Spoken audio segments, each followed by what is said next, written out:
This is the Late Round Podcast with your host, JJ Zacharisa.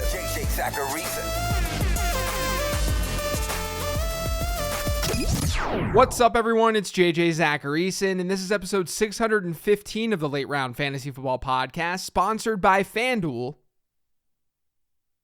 Hey, thanks for tuning in. Hey, sports fans, there's no better time than today to sign up for FanDuel Fantasy. For users who have yet to make a deposit on FanDuel Fantasy, they can deposit today and receive 2 free entries. All you have to do is deposit a minimum of $10 into your FanDuel DFS account, and you will be instantly rewarded with 2 free vouchers. This is a limited time offer, so be sure to deposit now and play for free. Head over to FanDuel.com or download the FanDuel Fantasy app today. Eligibility restrictions apply. Go to FanDuel.com or download the FanDuel app for more details. It's a mailbag show. Let's get to it.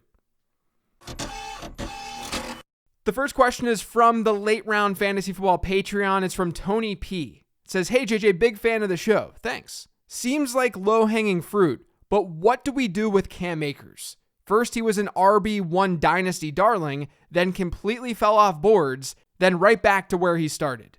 With his lackluster playoff performance, paired with his high usage, paired with his injury history, how are you valuing him?"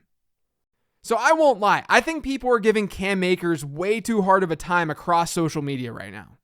Like, obviously we can cut him some sort of break, considering he's coming off a torn Achilles. But he also wasn't as bad in the playoffs as people think. Throughout the playoffs, he had 67 carries. According to Number Fire's expected points model, his success rate on those carries was just 28.4%. That's pretty bad. But guess what? Sony Michel had 26 carries. Sony Michel's success rate was 19%. Now, I mean, Sony Michel isn't really what we want from our fantasy football running backs. But this was and is very clearly an offensive line problem. Or it was during the playoffs. Combine that with the fact that they faced 2 top 6 rush defenses in San Francisco and Tampa Bay. So let's just chill for a second. I know that I don't seem chill right now, but let's chill. If you want to be off of Akers, I think that's totally reasonable. I just wouldn't use his playoffs as the reason. The reason to me would be that he's never been a workhorse across an entire season in the league. And our sample size on him is small. So if you're going to pay a premium, you may not want to. That's totally reasonable. But Akers was a very good prospect, at least to me in my model. And it's clear the Rams at least think that he's capable of carrying a big workload. I think a big part of the reason that we saw him see a decline in touches in that NFC Championship game in particular was because of the fumbles that he had against Tampa Bay the week before. In a contest where maybe not as much is on the line, like in the regular season, when fantasy football is happening, we may see more Cam Akers than what we did against the 49ers. If there are league managers willing to sell at a slight discount because of the playoffs, I would buy. But I'm mostly at ADP and Dynasty with Akers. I do have a feeling that I'm going to like him more in redraft, though, this year, depending on where he lands. This next one is also from Patreon. It's from Robert. It says, "Hey, JJ, curious which players you believe will have the largest jump, positive or negative, in ADP between now and prime redraft season, and of course, why you believe that, without an injury occurring." So for an answer like this, it has to be either players who are about to see a scenery change, so a free agent, or players who are about to see a much different situation. And that's either via free agency or via the draft. Like a player coming in and torpedoing an existing player situation. Basically, I don't think someone's just naturally going to rise dramatically in ADP because of hype. I mean, some players will. There's one player who I do have in mind that actually might. But most won't. But I do think that Travis Etienne could see that happen. But it's a lot easier to see a drastic change with a change in situation. And there are a ton of scenarios where players can and will rise in ADP. Just look at free agency. Just look at the free agency list. Mike Williams leaves the Chargers. People are going to want Josh Palmer a lot more. That's one example. Leonard Fournette might not re-sign in Tampa Bay. If that doesn't happen, it's only natural to think that at least in the short term before the draft, that Keyshawn Vaughn would see an increase in value. And Fournette's probably the biggest running back free agent where we're not making a strong assumption about his existing backfield. No one wants Keyshawn Vaughn. But with someone like Melvin Gordon, we're already pricing in a big workload for Javonte Williams. And Williams is a stud, don't get me wrong. I'm just saying there are assumptions baked into costs for some players. And then there's someone like Juju Smith-Schuster. He could go to a new spot where his opportunity just looks different, where he's not forced into this like low A-dot slot role like we've seen the last couple of seasons in Pittsburgh. So I think he has a chance to be a big riser. And then obviously the quarterback situation across the league, that's going to shift things too. I'm a believer that a lot of the rumors that we're hearing about Russell Wilson or Aaron Rodgers, I really think those quarterbacks are going to end up in the same place that they've been. The real big question mark is the ripple effect that Deshaun Watson could have. Because if he goes to a place like Minnesota, which he's being tied to right now, then all of a sudden Cousins goes somewhere else and we've got this domino effect. Those players will impact their wide receivers in ADP. If Deshaun Watson goes somewhere like Tampa Bay, let's say, then the wide receivers on Tampa Bay get a boost because we're thinking that Tampa Bay is not going to have a great quarterback right now. But again, I'm not expecting as big of a change as some might be at the quarterback position. I usually think of things pretty conservatively on that front. Anything's possible, but we usually don't see complete madness. So those are just a few names. Etienne just naturally moving up, Josh Palmer if Mike Williams leaves, Juju with the right spot, and Keyshawn Vaughn, at least in the short term, if Fournette doesn't stick around. Those are some of the risers, at least. As for the fallers, I think that when we hear more reports about a split backfield on some teams, we'll see shifts in ADP. Aaron Jones versus A.J. Dillon, Miles Sanders versus Kenneth Gainwell, Damian Harris versus Ramondre Stevenson, Ezekiel Elliott versus Tony Pollard. At the extreme, David Montgomery versus Khalil Herbert. If reports trickle out that these backfields will be more split than expected, the assumed starters will take an ADP hit. That's sort of how I think about this thing. Those are at least some names and situations to watch out for.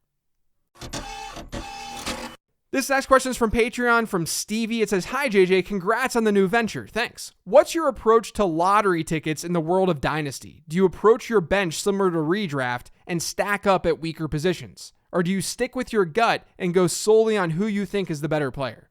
Wishing you the best of luck with late round fantasy football, and thanks." Yeah, so this is a good question because in redraft, as you noted, I'm typically beefing up my bench with positions that I'm weaker at in my starting lineup. I think it's fine to go with that approach in Dynasty, but you also have to keep talent and longevity in mind a little bit more on the Dynasty front. The thing is, in a Dynasty league, you've usually got enough bench spots to the point where you have a ton of backups both at wide receiver and running back. There's a lot of spots for them. So having more of one position versus the other, that's not necessary since there's just a lot of both. I'm still leading with players who I think are talented and players who I could see appreciating in value. It's all about capturing as much value across your Dynasty roster while thinking long-term. In redraft, you don't have to care about that nearly as much. This next one's from Twitter. It's from @Ryan087165071. How do you feel about valuing top-tier wide receivers versus running backs in Dynasty? For example, Najee Harris looks like he's in for an elite workload for the next few years, but the running back shelf life isn't as high as wide receivers. Is he worth trading for someone like Justin Jefferson or even Jalen Waddle? So I definitely value wide receivers higher than other fantasy football analysts do in Dynasty because I care about age, longevity, and appreciating assets. For someone like Najee Harris, I can at least tell you that he absolutely crushes my year 2 model. He's in a very, very good spot. I think I actually subjectively like him less than my models do. But yeah, I would be fine trading him away for an elite wide receiver and potentially more on top of that. I have my overall Dynasty rankings over on the Late Round Fantasy Football Patreon page. You can take a look at those for help with questions like this. And to find the Patreon page, just go to lateround.com. This next question's from that Patreon page from Captain Beefalo. Saquon in a Dable system. Any thoughts? If the Giants are halfway decent, does he still truly have upside in the second round? Yeah, so my take on this situation is that I have more hope that the Giants offense is going to be competent. Things have been rough for Saquon the player. There's no doubt. But the Giants as a whole have also been very, very rough. They were dead last in the league this past year in total offensive touchdowns. Tampa Bay scored 61 touchdowns this year. You know how many the Giants had? 23. And guess where they ranked the year before? Second to last. Running backs cannot thrive in that environment, or at least it's harder to. So we can at least forgive Barkley at least a little bit for his poor performances over the last 2 years. I'd feel bullish about the Giants being better than they were. And I'd feel bullish about Barkley seeing a big workload in that backfield, both as a runner and a receiver. So clearly, I think things will get better. We're buying volume in fantasy football. We can't lose sight of that. And there are few running backs across the league with the type of touch upside that Saquon Barkley has. I think the upside is there because I think the high touch total is there. And the Giants will almost definitely be better offensively because it's very, very difficult to be worse. And who knows, maybe they're a lot better. I think people will end up pricing Barkley as if the Giants' offense is going to remain relatively similar. But I don't think people truly understand how miserable the Giants' offense has been. And there are pieces there. The personnel isn't like horrifically bad. So there's reasons to like Barkley going into 2022. I wouldn't be aggressively targeting him in Dynasty at all, but if he slips in redraft, he does make sense because we should be buying volume. This next question is from Twitter from @RomeoOscarBravo. What does your rookie and or second year model say about Travis Etienne? Should we expect a Miles Sanders-like performance in Jacksonville? So my rookie model loved Etienne. He had almost a 98th percentile score in that model because he had first round draft capital and he had really good production in college, specifically good receiving production. His year 2 model score, it sucks because he didn't play at all. Etienne is one of those cases where I have to look at things more subjectively because he didn't have any rookie season production. Because of that lack of production, his journey comparables are players who have gone through a similar path from prospect score to year 2 model score. His journey comparables are players like David Wilson, Rashad Penny, and Mark Ingram. And again, those comparables are not based on style or size or anything. It's just based on his scores. But they're not great. But I'm still pretty bullish on Travis Etienne versus the market. People are way too low on him, in my opinion. Players in his prospect tier generally hit at a very high rate. And we can't knock him because he got hurt. At least not totally, not dramatically. So I am definitely more buy than sell with Travis Etienne. The last question this week is another one from Twitter. It's from @doubles_splits. What's the sentiment on Trey Sermon in Dynasty? Did your prospect model like Sermon? I mean, the sentiment is that he's dust. And I think there are reasons to believe that he is dust. My model did not like Sermon. I was okay with drafting him in redraft last year, but I had concerns given his lack of production in college. And those concerns obviously came to fruition. He didn't do that much as a rookie. My prospect model had Sermon in the 78th percentile. And players under that 80th percentile mark have not hit at a very high rate. Only 8% of players in the 75 to 80 percentile tier at running back since 2011, 8% of them have given us a season in years 1, 2, or 3 of 16 or more PPR points per game. 62% of them fail to give you a single double-digit points per game season. Meanwhile, if you move up one tier, that 62% number drops to 27%. So Sermon missed that cut. And given his poor rookie season, his year 2 model score sucks.